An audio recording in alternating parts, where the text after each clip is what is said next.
Nigerians and Indians were both colonized by the British, but the Indians rejected the British culture. They rejected the British religion.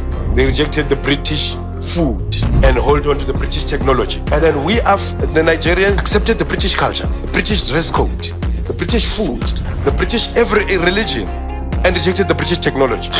Now, that is why the Indians are the most advanced. ഈ video കാണുമ്പോൾ തന്നെ നമുക്കൊരു proud feeling വരും. കാരണം ഇതൊരു Nigerian, ഒരു African കൺട്രിയാണ്. അവർ ഉള്ള രണ്ടാൾക്കാർ തമ്മിലുള്ള ഒരു സംഭാഷണത്തിൻ്റെ ഒരു ഭാഗമാണ് ഇതിൽ പറയുന്നത്. ഇതിൽ പറയുന്നത് വെച്ചാൽ ബ്രിട്ടീഷ് കോളനിയായിരുന്നു ഇന്ത്യയും നൈജീരിയയും പോലത്തെ പല ആഫ്രിക്കൻ രാജ്യങ്ങളും ഏഷ്യൻ കൺട്രീസും.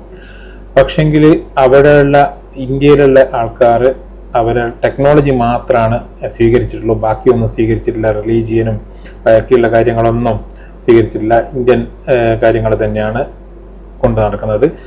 പക്ഷേ ആകെ സ്വീകരിച്ചത് എന്താണെന്ന് വെച്ചാൽ അവരുടെ ടെക്നോളജിയാണ്. ഇപ്പോൾ നൈജീരിയക്കാർ ഇവർ പറയുന്നത് എന്താണെന്ന് വെച്ചാൽ നൈജീരിയ ഇപ്പോൾ നേരെ തിരിച്ചാണ് ചെയ്തത്. അവർ റിലീജിയനും എല്ലാം അക്സെപ്റ്റ് ചെയ്തു, പക്ഷേങ്കിൽ അവരുടെ ടെക്നോളജി മാത്രം അക്സെപ്റ്റ് ചെയ്തിട്ടില്ല എന്ന്.